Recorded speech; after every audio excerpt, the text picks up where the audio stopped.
My head's big.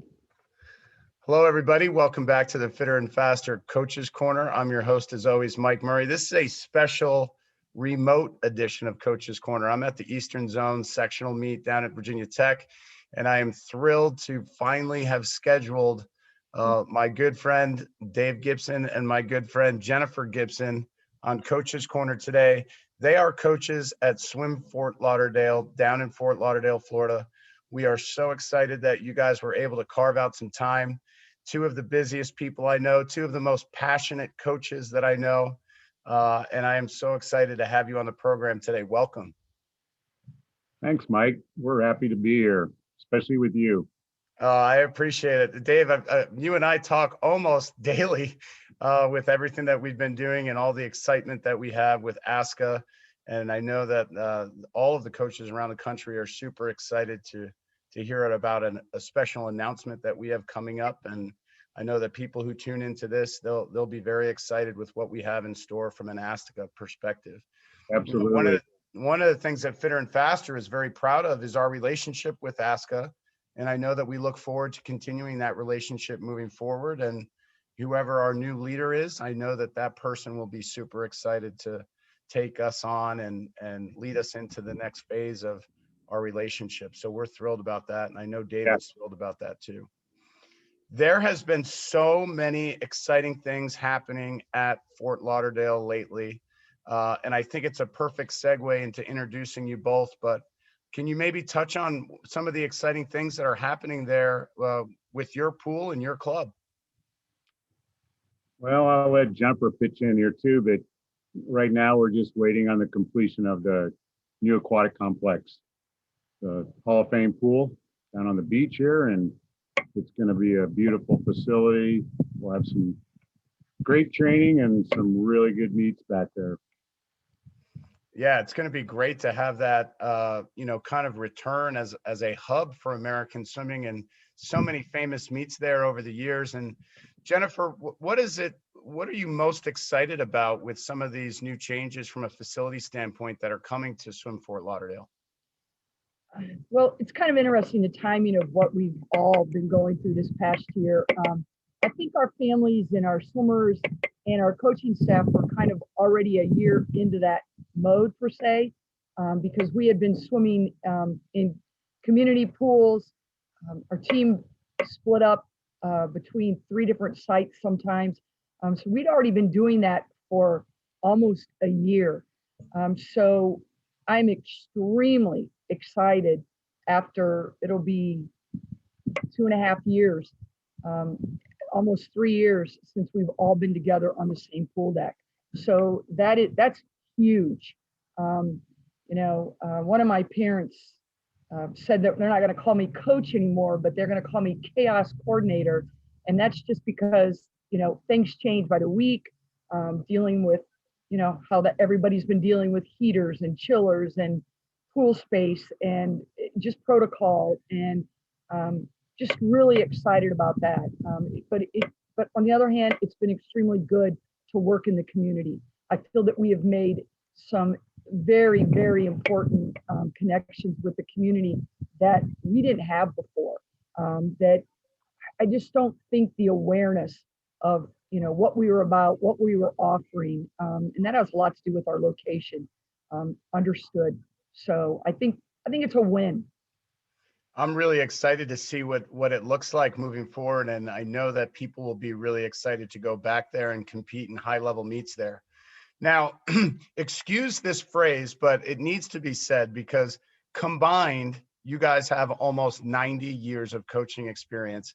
And though you are both some of the most energetic and enthusiastic young coaches at heart that I know, you have such a plethora of experience and you've been with so many different clubs. If you guys had to identify one of the key or cornerstones of your philosophy, what would that be? Well, for starters, don't really consider it a job. I mean, we love what we do. I mean, you kind of titled this Our Life in Coaching. You know, somebody's like, it's kind of your life is coaching, but it's really not. We have to make time for other things, but we love what we're doing. I mean, that's the philosophy, I think, as we try to exceed the expectations of our members and our athletes and parents, and um, try to instill some passion for swimming like we have. There's no doubt about that, Dave. And when I was putting together my notes for this episode, I was thinking to myself, what are some things that I know about Dave and Jennifer that I want to touch on in this episode? And when I thought of Dave first, I thought of servant leadership.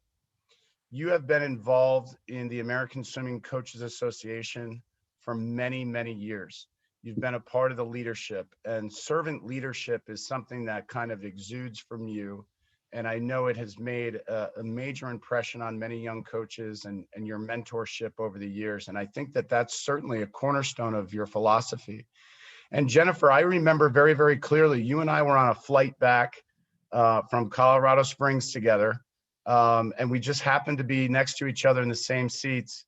And I was still a young coach getting things started, and I was struggling, and I was talking to you about some of the work-life balance things. And I left that plane ride saying to myself, you know what? I actually feel validated in doing what I'm doing. So, you know, when I think of Jennifer, I think of the compassion that you have for the athletes and your staff.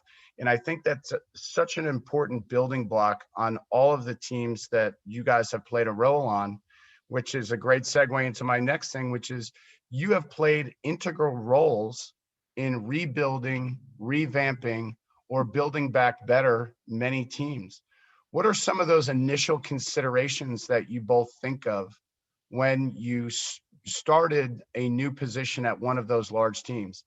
And when I say large teams, we're talking about some of the blue bloods in American swimming, right? Phoenix Swim Club, Swim Mac. Tell us a little bit about, you know, how you revamped those programs. I think first it's your staff and assistants you have around you, trying to educate and motivate, inspire, and lead them in the path you want to go. Because then it kind of feeds down to the athletes. It's always been a family affair. You know, for one thing, for the two of us, for sure, and our son Harrison, and you know, we're lucky. I love my job. Like I said, it's not really a job. I love my career. I love coaching, and I love her and our family. And to have all that is such a blessing that I think it just kind of rubs off on people and kind of motivates them to be the best they can be. You know, I think I'm a pessimist enough to know that I can't help everybody, but I'm an optimist enough to know that I'm never going to stop trying. So I think some of that helps us kind of when we move ahead. I'm sure she's got some different thoughts because we always do have different thoughts. That's what makes a great team. So funny what he just said. I would almost say that I'm opposite. One thing for me, I just think a real fortunate, my parents worked together. My parents worked in the same career. I grew up watching, having parents at the dinner table talking about the same topic. They both were in the insurance world, worked for different companies, but it was amazing, their conversations. I can remember thinking, if I don't hear about insurance again in my life, so funny because I see that in Harrison when he was younger about swimming. But I was just brought up with two people that just gave first. They were very committed to their family, to work, but just the giving. And they just were always so positive, so caring, so open. And I think that really brought people to them. And I think I was blessed a lot to be a lot like my mother, where, as Harrison says, Mom, you're one of those people that wherever you go, you make a friend. Not all of us are like that we make a friend wherever we go. And so I think going into new situations, you know, just lucky enough to be kind of that, have that sixth sense, that perceptive of maybe what people need to hear, what people need to see, and kind of going to their level. Um, I think working with children, that was always a pet peeve of mine, is when you would hear people say, why don't you grow up and act your age? So I'm like, they are acting their age. And I'm really a 12-year-old. And so I see where they're coming from. So I just think when we went into those situations, it's just kind of putting some, I really think kind of some love and care into it. And it's so funny. It started in Fort Wayne, Indiana. We moved from one team and moved across town.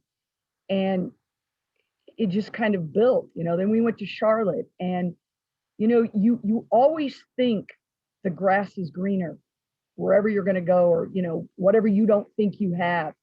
And then you get in that situation and you find their needs are just the same.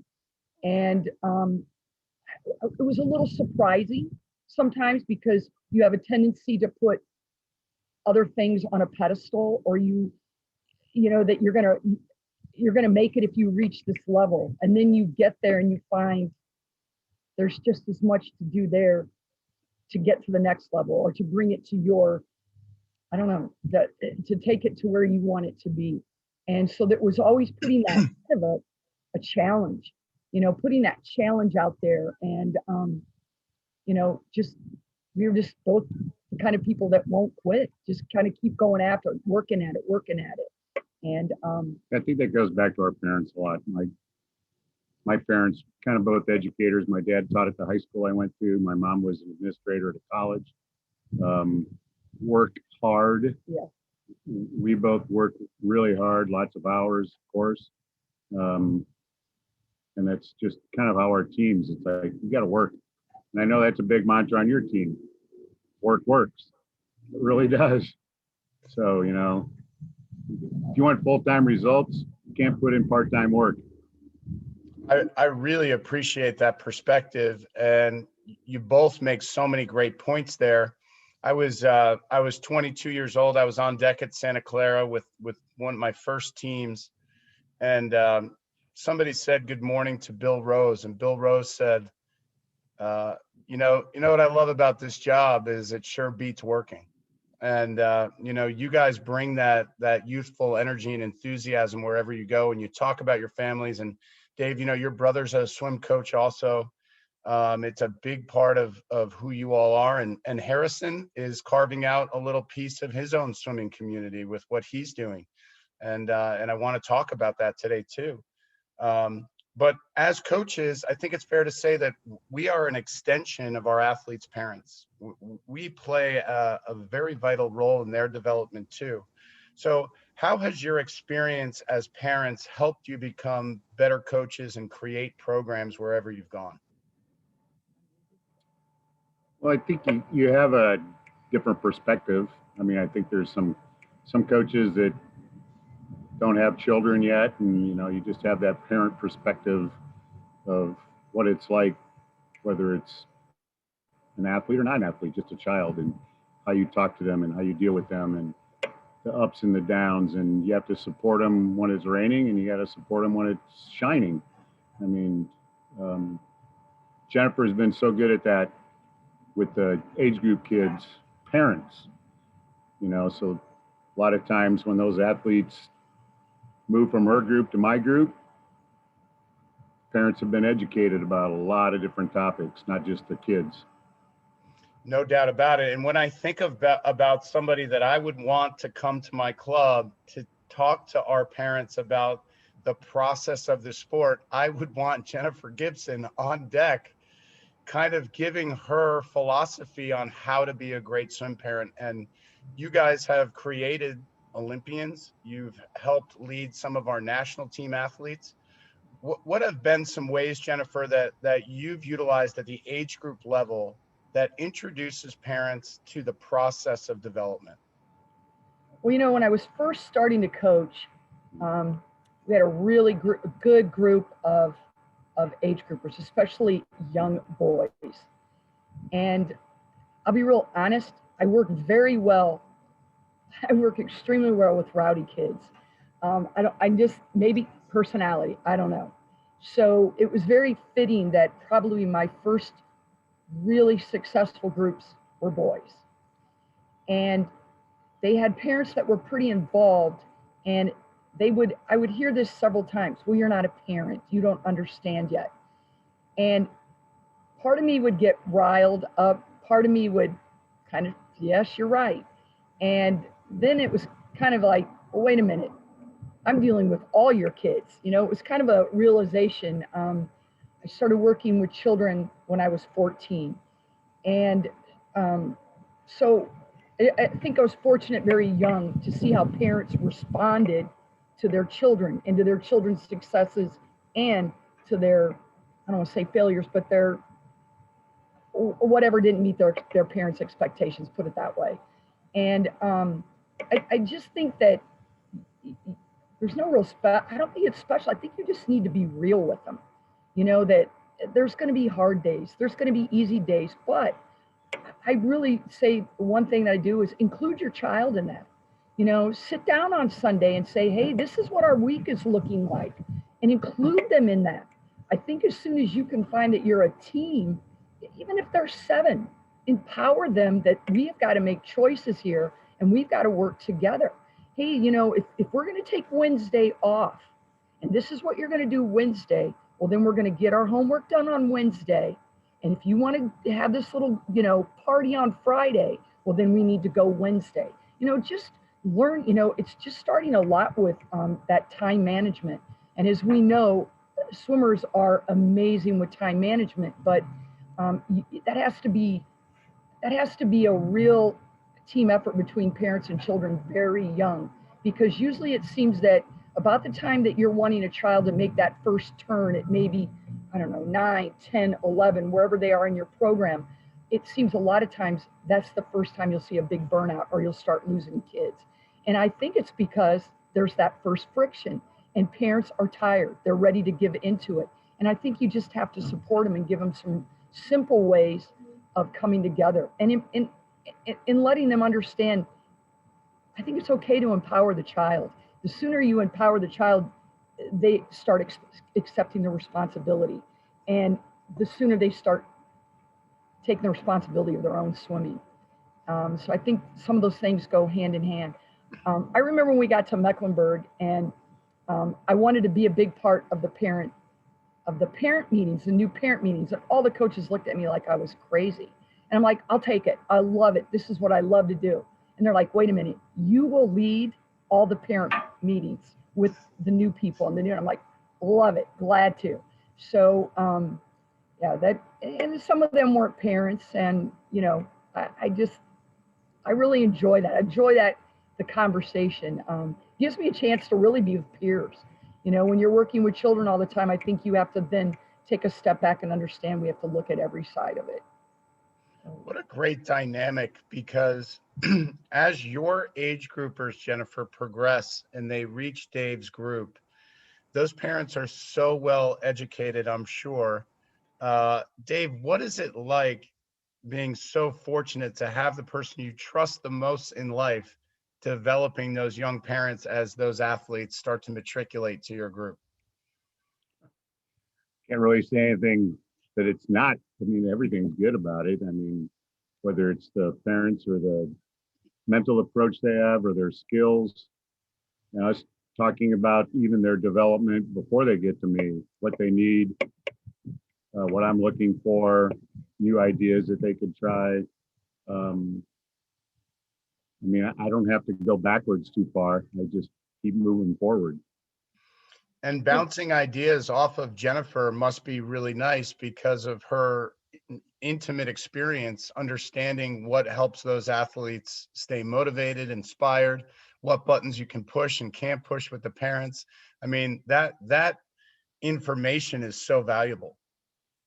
Yeah, and I think, you know, if you're a coach that's not fortunate to have that dynamic, then you've got to just communicate with your assistants a lot in those situations. Don't have that, but you know, communication's pretty key to that. Yeah, and we're still doing that. I mean, yesterday, we're still talking about what we need to do with certain people, and we just talked yesterday about some new ideas for practice. And I think for the people that aren't married to the head coach or their age group coach, that I think one thing you have to really look at is communication style or personality style. When do they open up? When is it good to tune in and listen? Dave isn't one that's going to sit down and have an hour-long conversation with you. It's going to come out in bits and pieces. When he is mumbling, or when he is saying like little bits and pieces, that's when you should listen, because that's when you're going to get pieces that you're either going to need, or that are you're going to need, or that are really going to benefit you down the road, either in our personal life or on our job. It's like when I hear him kind of mumbling about something, or kind of when he's nervous about something or trying to figure something out, it's kind of when I tune in. And I think that would be the same if I wasn't married to him, is trying to kind of figure out the communication style, or when it's kind of good to be asking questions or following that person around, or whatever your work situation is, just really trying to figure out how they communicate the best, and really being open to that. So, and if I can just interject in here real quick, Mike, besides a lot or some of my success and some of my Olympians even, but my upper level athletes I've coached in the past, due to her a lot and her bringing them through her. We both have been, I have been lucky enough to have some great assistant coaches at those programs that we still talk to frequently, and we're still very good friends with. And I love seeing them progress. Dave Geyer was one of my assistants at SwimMac, and he's the head coach at LSU now. I love that man and his wife. It's just seeing that kind of thing. Atiba, who does your swim, the fitter and faster stuff, he was one of our assistants for a brief time in Phoenix. So it's really a joy to see those Patty Waldron coaches. I mean, just how she inspires people, how good she was to us, and helping us understand, walking into a program that had such an established culture, and for years, and having somebody that had lived that culture and embraced it, to have her embrace us made such a difference. To be brought in, with coaches like that. I mean, we've just had them at every stop. We've just been so fortunate in that way to be surrounded by the people that we've been surrounded by. Michael Brooks, right? Yes, I've probably read or asked or emailed him for every single nugget that he's ever put out.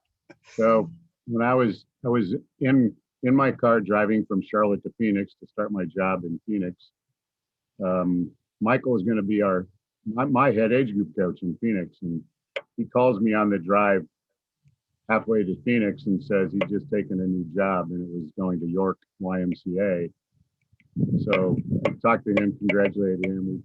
We're still good friends, but so I hung up with him and immediately called Jennifer and said, "Hey, guess who our new head age group coach is going to be in Phoenix? You." So some of it along the way is fortune or luck that things work out, but it's been a good journey. Well, some of the names that you just mentioned, just unbelievable practitioners in our sport, and great people attract great people. Dave Geyer, I had an athlete just graduate from LSU, and she loved swimming for him. And Atiba has been such a wonderful addition to the Fitter and Faster family.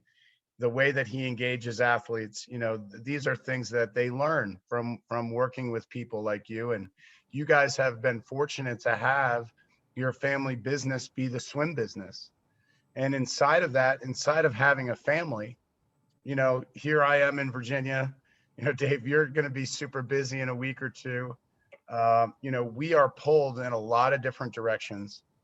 Fortunately or unfortunately, being together on the same pool deck, being together in the same business, though you might be around each other more, you're still working so hard. So what have you guys done, both as husband and wife and as parents, to kind of make sure that you say, hey, this is our time to take a step away from swimming for the night or the day or the weekend. And these are the times where we can be on at work.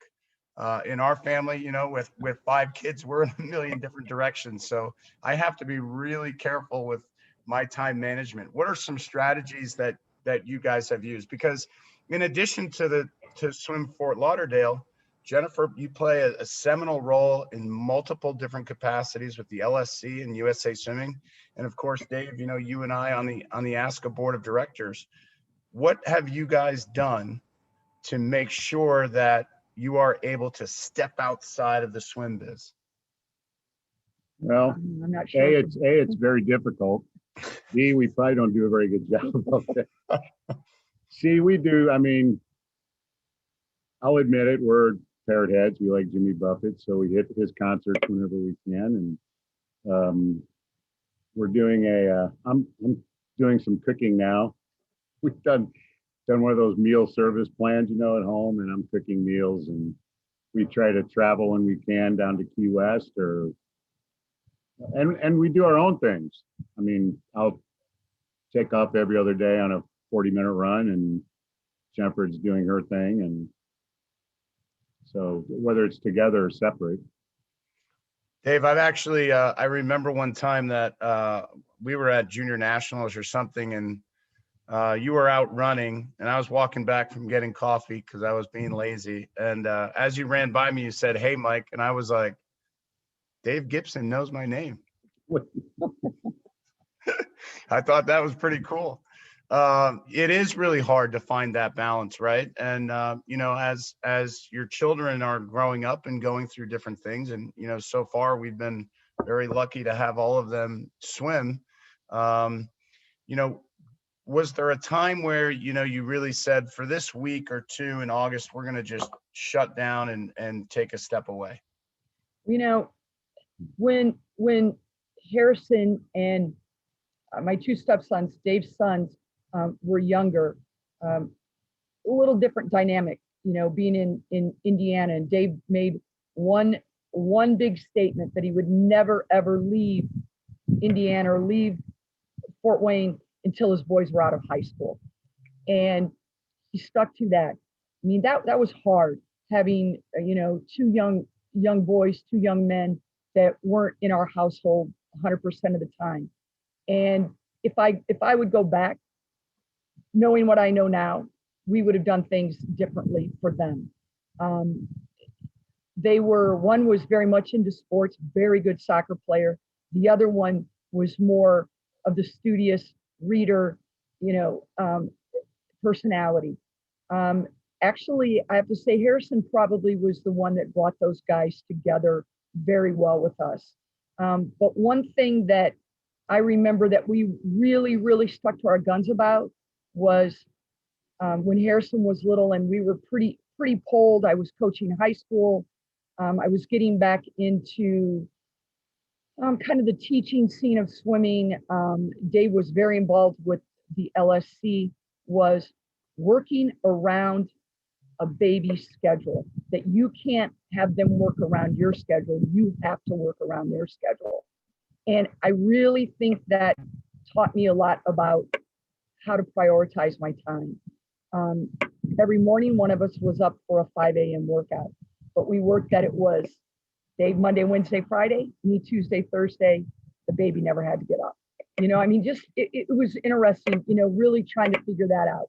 When you coach, you always have great babysitters. You have 100 girls that want to be a part of your family, and you have good girls. I can't remember how many times parents would say, and how do you know her? And how do you know all these, great young kids? And it's because they swam for us. I was involved in their lives and their parents' lives, and they made a huge difference. You always had good young people that were there to help you out. I mean, that made a difference. My parents lived 10 minutes away until we moved till Harrison was 11. Could have never done it without that kind of support, of really good family, but also good young people that understood your lifestyle. So, I mean, that helped a lot. Believe it or not, my big getaway was every spring break, coming to West Palm Beach and Fort Lauderdale, to connect with my nieces who had children my son's age. So it would be my parents, my nieces, myself, and our children. So it would be, 3 or 4 generations just having a great time. And Dave would be at junior or senior nationals. So it's so important, I think, to ask these questions and to have both of you on here, because it's going to make a difference in a young coach's life who's watching this right now. And my son Finn was born during day 2 of junior nationals, as we had an athlete trying to make the national junior team. And I remember that very vividly. And I remember being on the flight with you, Jennifer. We were on the way home from National Select Camp. And I said to you, like, my life is crazy right now. And you're like, Mike, I've done this. Dave and I have done this. Like, you are fine. Relax. Like, you're gonna, and I was going nuts. Like, I don't know if I can coach full time. Maybe I'll have to go back to law school. And you're like, you're doing it. Like, you're in it. And it really changed my life. And I'm sincere about that. So I hope that this episode, when young coaches are watching, they can kind of compartmentalize some of these things and take a deep breath, and know that you can be a great dad, you can be a great husband, you can be a great wife, you can be a great mom. You just got to mention that Harrison was born the day before Olympic trials started. Thank heaven they were in Indianapolis. So you have Harrison on Thursday. You know how they're supposed to do this little steak thing, this little dinner, blah, blah, blah. Well, Dave is trying to get ready. I can remember he came in on Friday and we're supposed to, his steak was cold. I mean, it was kind of like, whatever. So Dave has to take off with the athletes to go to Indianapolis. I'm in the hospital with Harrison. My parents take me home. But you know what? Whatever. I mean, I was there. You were there. It's, I know that some people couldn't handle that, but, it just, hey, just things, I don't know. And you can do it, whether it's these topics we're talking about or whether it's just the coaching. When I started coaching, it was the fall of 1974. Ooh. It was when I was a freshman in college. I swam younger, but the college I went to didn't have a pool. So I started coached my way through college instead of swimming. And Jennifer started young, but it's like we coached summer league, age group, developmental, Swim senior, lesson. high school, all different levels. You can do it. You may not think you can do it, but you can do it. And it takes a little while sometimes, but and finding the right person, right? Finding your right person to be with. And I never really I think mentors are really good. I never really had any. My high school coach, maybe a little bit, but more from just watching him. My mentorship mostly came from Asca, going to the World Clinic and USA Swimming and things that they do, and just standing on deck at nationals or big meets and eavesdropping on coaches and reading a lot, watching videos a lot. Kind of did it on my own, but and then we've learned a lot from each other, of course. Well, we're totally different personalities. So, I mean, he's one that is very even keel, and then there's me. I'm better now. I'm maybe a little more like this now, but But I remember when we were first starting, or she was with, I encouraged her to get involved in the LSC, encouraged her to get involved with USA Swimming, get on the manager's trip list. And then she made some trips with the national team and things. So that's probably the best advice. I was fortunate. he, had a good mentor. But I have to take a step back. I had a really, really, really good upbringing, really in just local swim lessons. A great program. Started very young. Did at least a month of lessons every summer. I mean, that's pretty much what you did when you lived in the north, and we just didn't do much swimming in the winter, except if you could go to the Y. But got very involved in that way. Started teaching lessons at 14, was a lifeguard forever, managed summer pools forever, 15 years.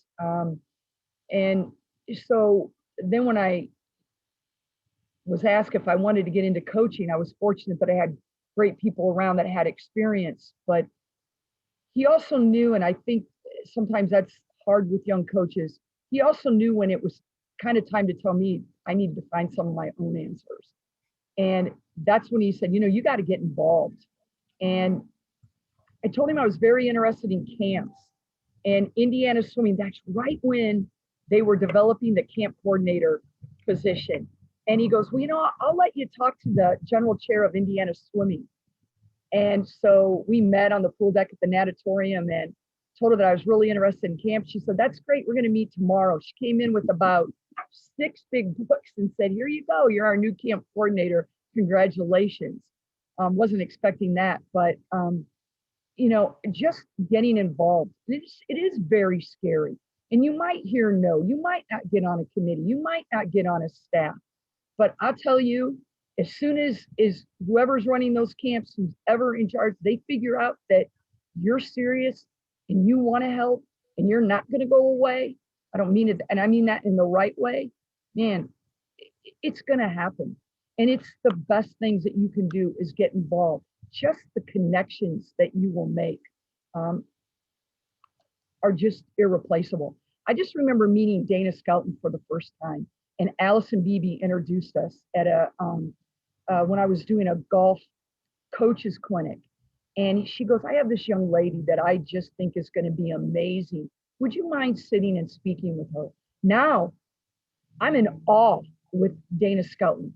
I mean, and that's, these kids that I met, or these young coaches that I met, that I'm now in awe with, that I think you have to realize you always have to be in the learning mode. You never know it too much. You never know too much. And you have to allow yourself to be vulnerable and be okay with that.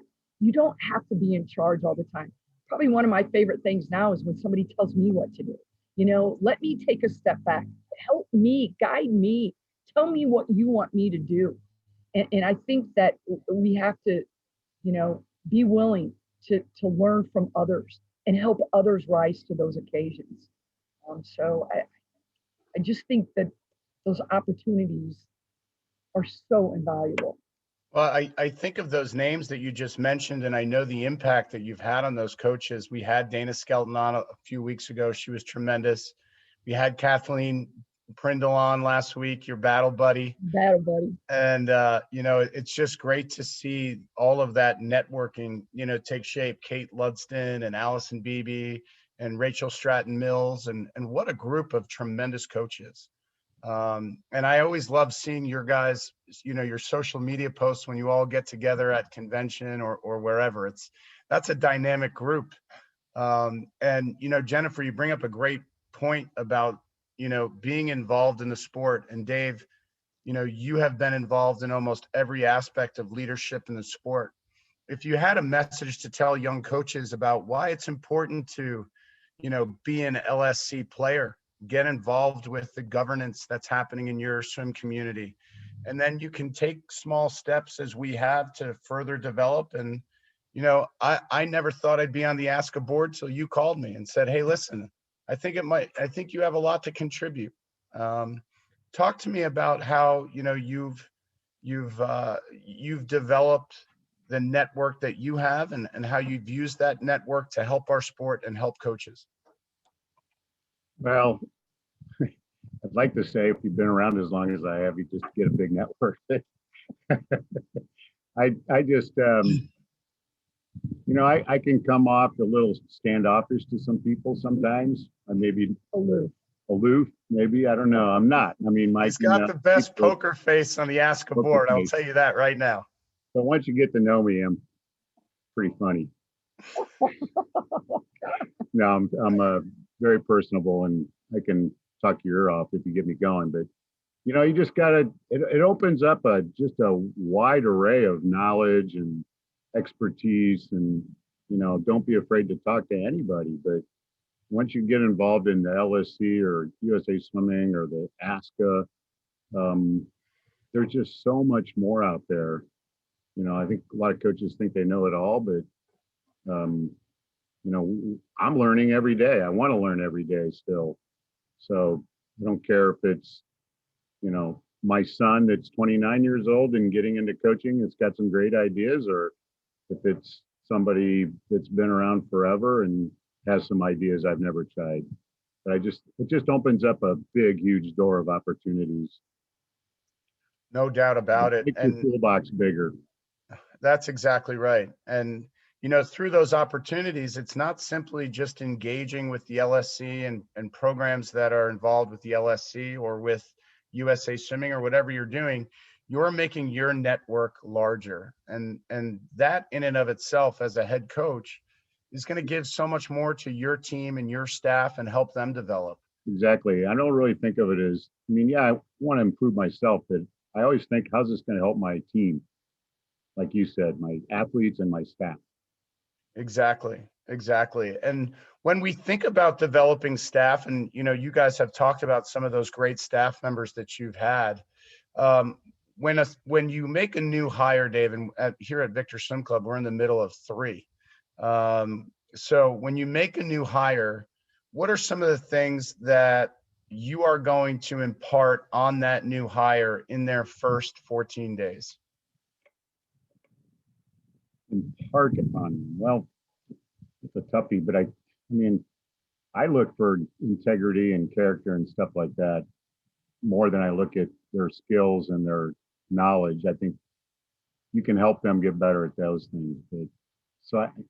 First 14 days, I think you want to feel, make them feel a part of your family, your coaching family, your staff and the team, and kind of get them comfortable with how things are done. It's a new place. I think those things are more important. And, I want to lead and help them coaching with our staff, but I'm not one of those that writes the workouts for them or tells them what they got to do. Certainly give them direction, but I trust them, I guess what I'm getting at. Mike, that really is an interesting segue to some real thoughts that maybe I'm sure that there's some people that would like to hear about, maybe some of our experiences walking into different swim clubs and really different cultures. And, as a young coach or a new coach or a coach that's looking for a different situation, a new position, we never imagined that we were going to make 3 or 4 moves. Never, ever imagine that. I mean, for a lot of people, they probably think when they hear how long we were in Fort Wayne, they're probably think, oh my God, how old are you guys? We were coaching in Fort Wayne 20. For 20 some years. And so it was not an easy move. When you move and you move to a different part of the country, it's not just your job that changes. It is a culture change. So you do see it in the club. And I can remember that happening when we moved to Mecklenburg to Charlotte. It was a real change for that staff. And we had a large staff. I mean, you're talking about, 18 to 20 coaches. And it was a change for us from coming from a staff of 5 or 6. It was a change for them because they had a leadership that pretty much told them how they were going to do everything. So then you have a coach that walks in and you're just hearing it that I'm not going to write your workouts. You're going to let your personality come out in your, in your group of, yes, we're going to have coaches meeting, and yes, we're going to, put on clinics, and yes, this is how we are going to do things, and these are our goals. But that was really hard. And I have such great respect for those coaches that were there, and Kathy McKee being one of them, who had been my idol. And first coach I ever called after being at a clinic and listening to her, and she said that we could call her. Well, little did she know I was going to call her the next week. But for her to have been with one style for so long, and then to have somebody come in that's a totally different style. So you're not only dealing with a new coach, you have to understand how things can change because of that coach's personality. And I think that alone it can be things that a staff has to be able to be open enough to discuss the differences in personalities and the differences in coaching styles. And now, how are we going to make this mesh? And how are we going to really be able to let everybody shine, flourish, but still be on the same goal paths here? And we saw that. We saw that then moving from Charlotte to Phoenix. Totally different people, clientele that you're working with. Oh my gosh, totally different clientele. Charlotte be a little bit more like the Midwest. Phoenix, totally different. As my son would say, I understand why you liked, this is his quote. I get a lot of my good counseling from him. He can put it in 2 sentences for me. I see why you liked Phoenix, Mom. You like being on the wheel like a rat race. He said, you like that, go, go, go, answer, answer, answer. This is it. We're going to move faster. This needs to be done. He said, I see why you like that. Now, Dad and I, we're a little bit more laid back than that. So if that tells you, so going to Phoenix and coming off of, they had the Pursleys, who another married couple, who amazing coaches, who had a family in it, who had lived in Phoenix for a long time, who had working with people in Phoenix that they started with in Cincinnati. So there again, another change for your clientele, for your staff, for your co-coaches. So I think when coaches are looking at bringing somebody new in or going into a new situation, don't be afraid of looking at those sides of it. And don't be afraid to bring that up to a coach or bring that up to your staff. I think you could really, really find that people are going to open up instead of feeling like you're fighting, or I don't fit in, or this is hard, or why don't they like me, or I see it differently. I think that's where you can really find some of the best staffs. I think it's real interesting. When we were at Phoenix, Scottsdale and Phoenix were really about the same. I really think that in kind of now being a little bit on the outside, not being as close there, but I really think that's what happened at Scottsdale. I think their staff meshed on such a deep level with Kevin. I think Kevin came in as the observer, as always being the assistant. And I think Kevin realized he had to take some things to a deeper level and just had to maybe do some things that weren't so popular in the beginning, but look what it did for Scottsdale Swim Club. I mean, just as an example. And then moving here, okay, people don't stay out after 7. You have eight languages that are being spoken on your pool deck.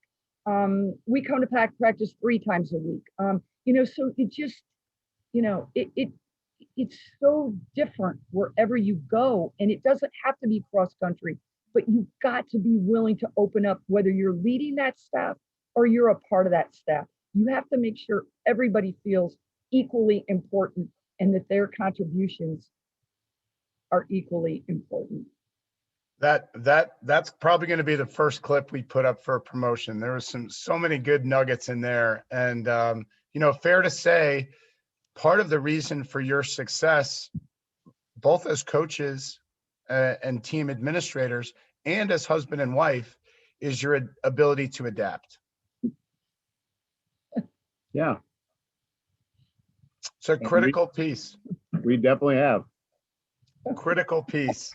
And, You know, and I'm so glad we were able to discuss that because like you said, you've been all over different cultures, different communities, and your ability to adapt and find what works and allow your people to know, number one, that they can operate without fear of failure, right? We tell that to our athletes all the time. Are we telling that to our staff? well, that's very good. That's You know, very good. and so I think, you know, you're going to build those relationships so much better when you have the ability to adapt and you trust your staff and you allow them to make their own mistakes and learn from them and be supportive through that. You know, that it's such an important piece. You know, one of the things that I've always known about you too is, you know, how much passion you have for the sport. What are some ways that you show your athletes, you know, why it's so fun to swim and not get totally wrapped up in constant improvement?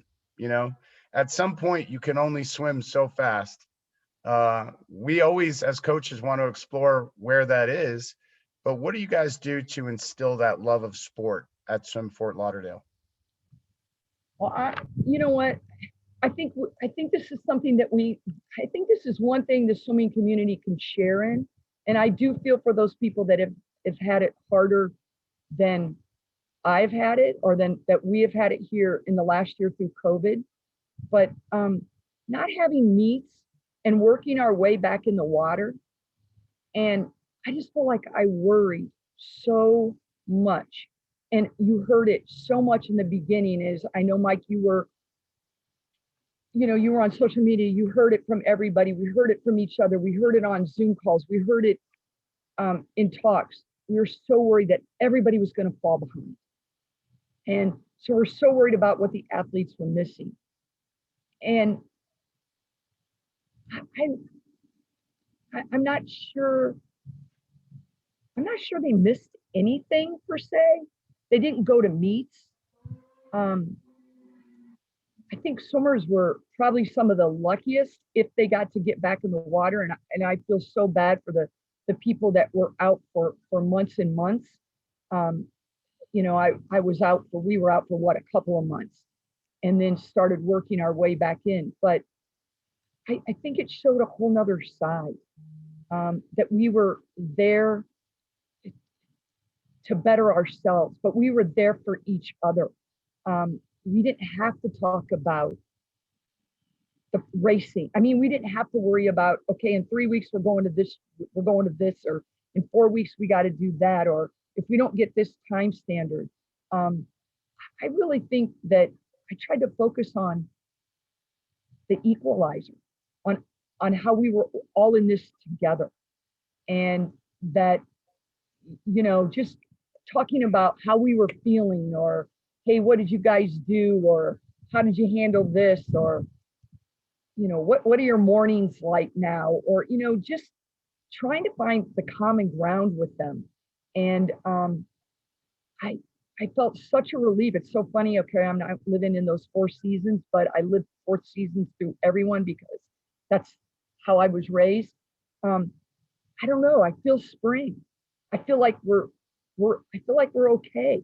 I feel like that we're all going to be okay. I feel like that we've done what we can do, and we have to believe that going forward, we're all going to pick up and move ahead and come out of this all the better. I mean, maybe I'm getting too philosophical. I don't know. Love it. I try to get them to learn that what they do every day matters more than what they do once in a while. So, you know, they might do a meet once in a while, but we have practice every day. So I think and they can, you know, step forward into growth, which is every day, or they can go back to safety. Dave, I love that quote, and I'm going to write it down as step forward into growth. And that's what I think we've done, at least a little bit, even my coaching, like from team to team. You know, like when I left Indiana to go to SwimMac, it would have been safe to stay there, but I wanted to step forward in my coaching and growth. But Without a doubt. get them inspired every day, you know, and we try to have fun. I try new ideas. I was going to say steal, borrow stuff from you or other coaches, some sets or fun things, Oh, or, I steal. you know, fun things. I like puns. So, you know, throwing puns out at kids at practice. I kind of like starting practice on time early if I can. Jennifer likes, you know, her kids come into practice and she talks to them. She will quiz them about what's going on with their day or what they've got coming up. And, you know, kids, so you kind of have to keep it light sometimes for sure. But that little either sweep second hand or that digital clock on the deck is your buddy every day. You don't have to wait for once or twice a month to use it as your friend. For sure. And you both just said something that resonated. Our friend, our mutual friend, Alexis Keto, one of the best pieces of advice she gave me, this a couple months ago, we were struggling, you know, with pool time. And she said, Mike, stop worrying about that kind of stuff and just meet the athletes in their space. What a great perspective, you know?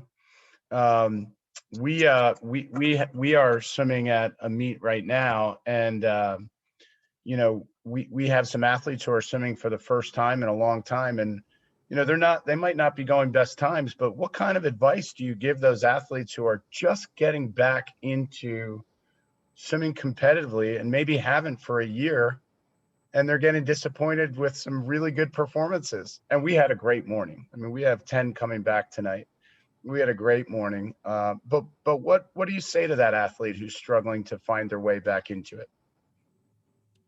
I think you draw on some past experiences with other athletes and other years, but we just had our senior championships last weekend and we had a lot of big drops from best times. I mean, it was crazy, but not everybody, you know, it's not the last time you're going to do that event. You know, what do you think you could have done better? What are some ways or you can improve, you know, put it back on them a little bit to think, show them what they've done.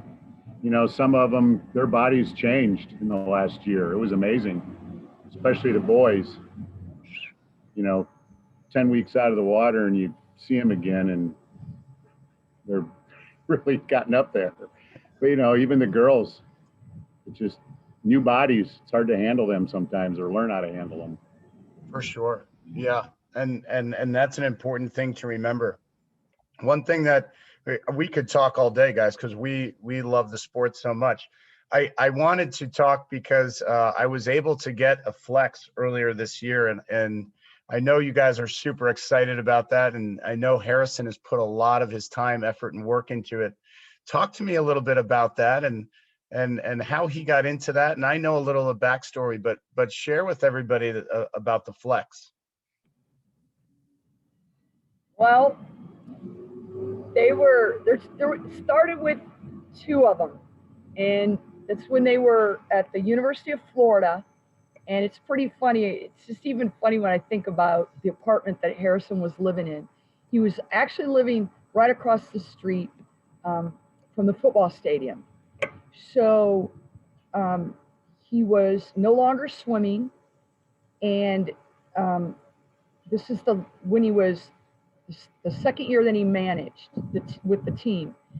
And so the guys would, it was easy. They would drop off there, visit for a little bit before they went the rest of the way because it was close. So it was kind of that, how do you say, leave the pool, meet, and then, you know, homework, eat, whatever we're going to do. And it was actually two of them, Marcin, I got to say his name. Cheeslack. Yep. And Harrison were actually out walking. They took this stick everywhere with them until I think it broke when they were in California. But they were just discussing ideas. And Harrison's, I'm going to say it, kind of nerdy, you know, just got that brain. He's always reading, always researching. And they were just looking at technology.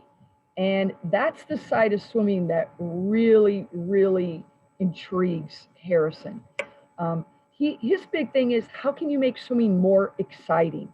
How can you make swimming more exciting to a spectator, to a non-swimming person? How can you draw them into the sport? And you can tell he's had to live this his whole life.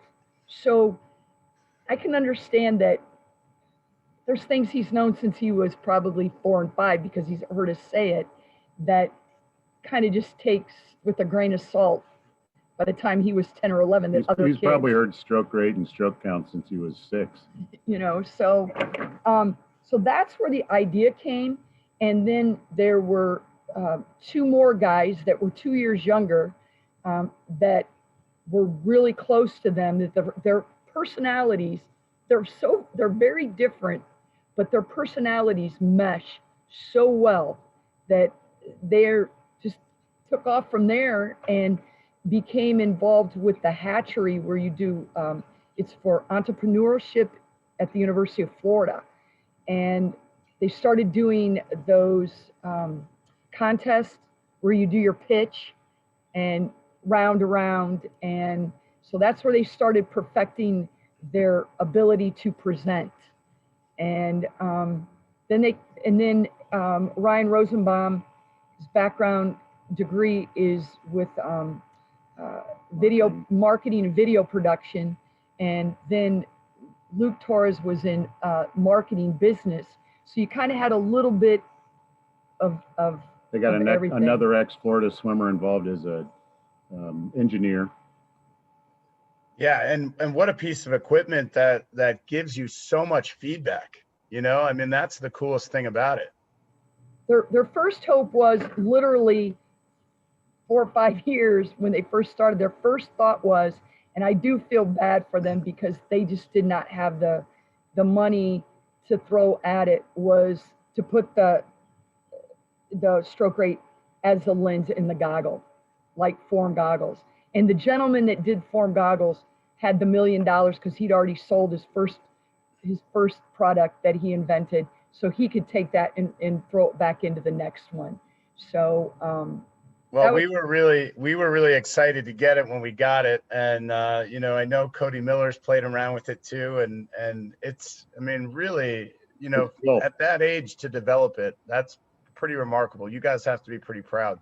What they have learned and who they've had to, just them flying and dealing with investors and going into, and watching production and talking to these people all on their own. I think just the process, they've learned so much. Well, it's exciting to watch, and I'm excited to see where that goes. And I know that he'll probably come up with something new. And we're looking forward to seeing what that is. I want to hit you guys with one more question before we go to the quick fire questions and have a little fun. But what will the Gibson coaching legacy? How do you want to be remembered as coaches when it's all said and done? I think, young coaches midway through their career, and then coaches towards the end of their career, we're always thinking about, what our legacy will be. And you guys have a very unique story, and it's been so incredible to listen to you both talk about your experience in the sport. So what's the Gibson legacy going to be? I'm going to tell you one thing, and this could go way back to how I was raised. If you do it right and you do it with heart, you're always going to leave it better than you found it. That one's getting written down too, Jennifer. Yeah, I think just caring, passionate, compassionate. Hear that a little bit now, even with our former swimmers that have their own families, have their own careers.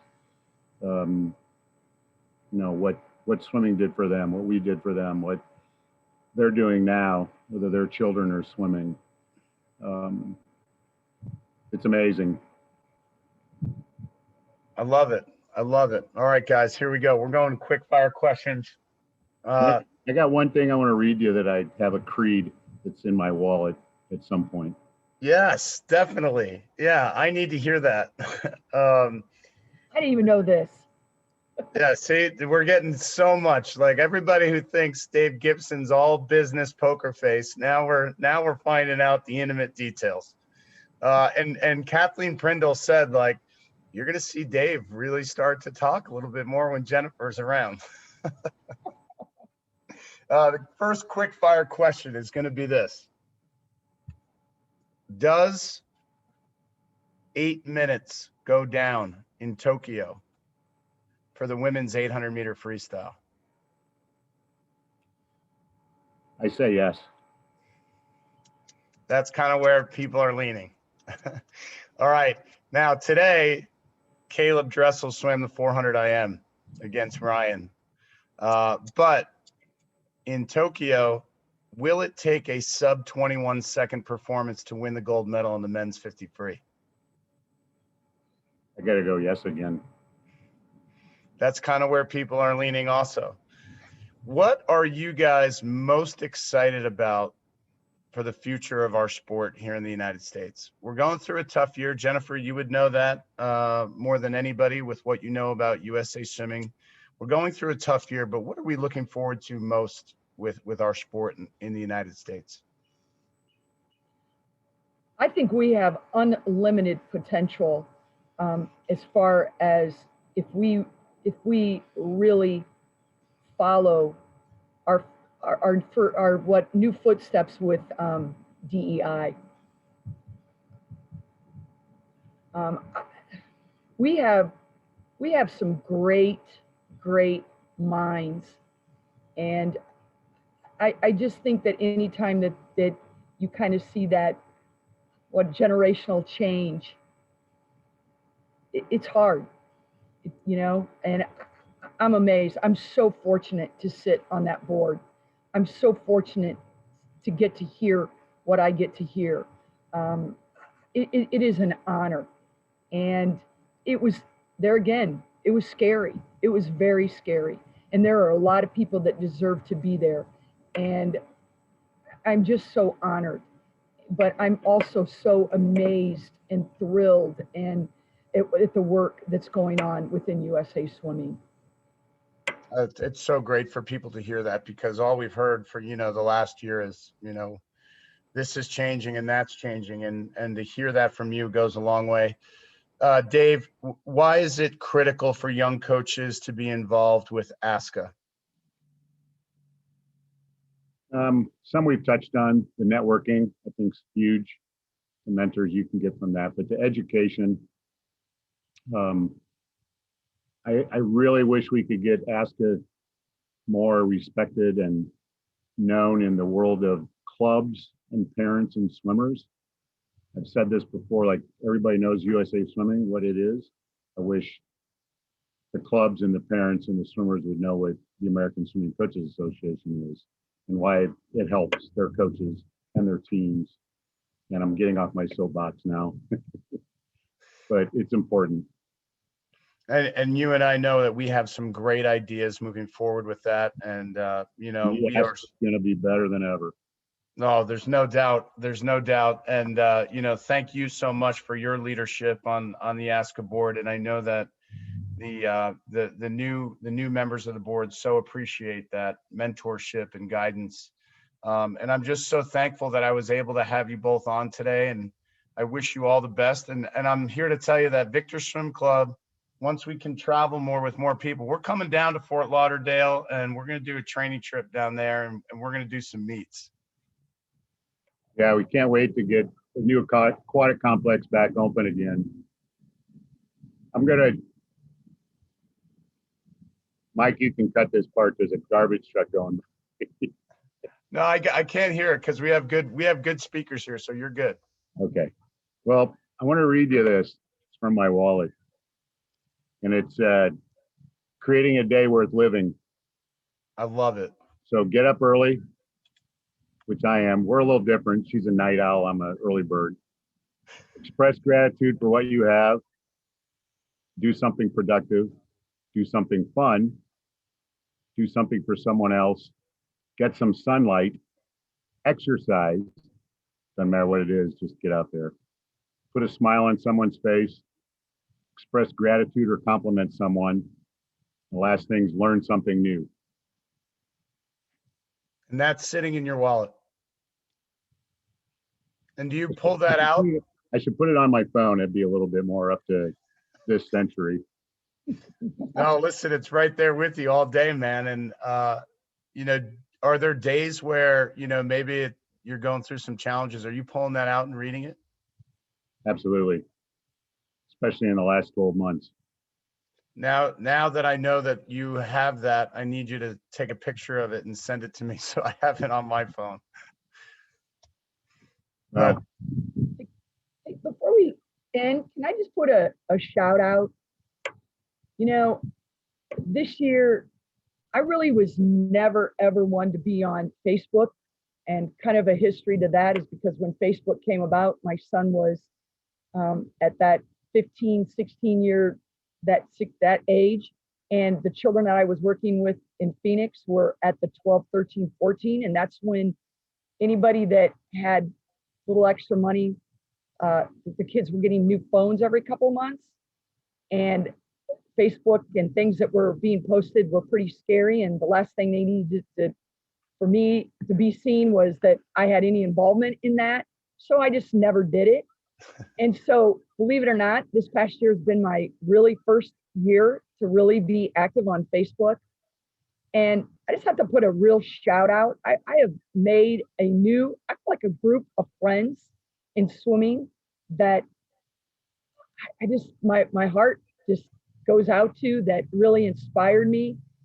And just so many great ideas that I learned from young coaches and new coaches and old coaches and people that just were open and inspired me. And Marius with his daily posts, and just Mary Liston and Jeannie Fleck with their great posts about what they were getting done every day. Whatever it was motivating. But I just have to say, don't be afraid to go back and have fun with the basics. I mean, I think that we feel like we have to keep doing more and outdoing more and more. And I'm having so much fun this week with my kids. I pulled out all the old toys, the pipes. I'm using golf balls. I'm using pickleballs. I mean, just having the pucks, just going back and having fun with strokes. And I just feel like, I don't know, I feel like I'm back and I'm just having a blast again. And I can see it in my kids. And it's like, just don't be afraid not to believe in what you know. And don't be afraid to just use those basics with the kids. And, you know, if they can do those things great, or you can find a way to make it fun, have fun. And I say I like doing new things and learning from young coaches and new ideas, but I also like I pulled out a 1997 workout logbook recently, looked at some of the workouts and sets, and we kind of went back and did some old school stuff this year. And with the training and even with the tapering, man, we had a lot of success. So it's interesting just to, have some time to step back a little bit. Yeah, I love that stuff, and you've shared some stuff with me, Dave, that I've used, and you guys talk about, learning so many new things. And, we did a lot of different things this year too. It was a great year for experimentation. And I think we all know as coaches that it's not necessarily what the set is, but how you give it to the kids. What your passion is behind the work that you give. And, if they see somebody who's believing in it, then that type of work works. Yeah. No So speed limits. that's right.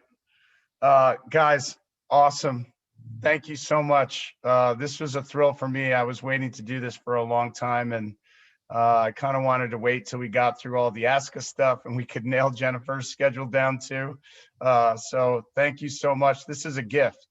This is a gift, especially to our younger coaches. So we wish you guys all the best, and I'll look forward to getting this up either tonight or tomorrow morning. And hey, save a spot for Victor Swim Club, because we'll be down to visit. Absolutely. Good luck at your meet. Thanks so much. Thanks so Mark. much, guys. And for all you viewers of Coach's Corner, this will be up either tonight or tomorrow morning. You can find it on our website, fitterandfaster.com, or on our YouTube channel. Thank you, Gibsons. Take care. Bye. Bye.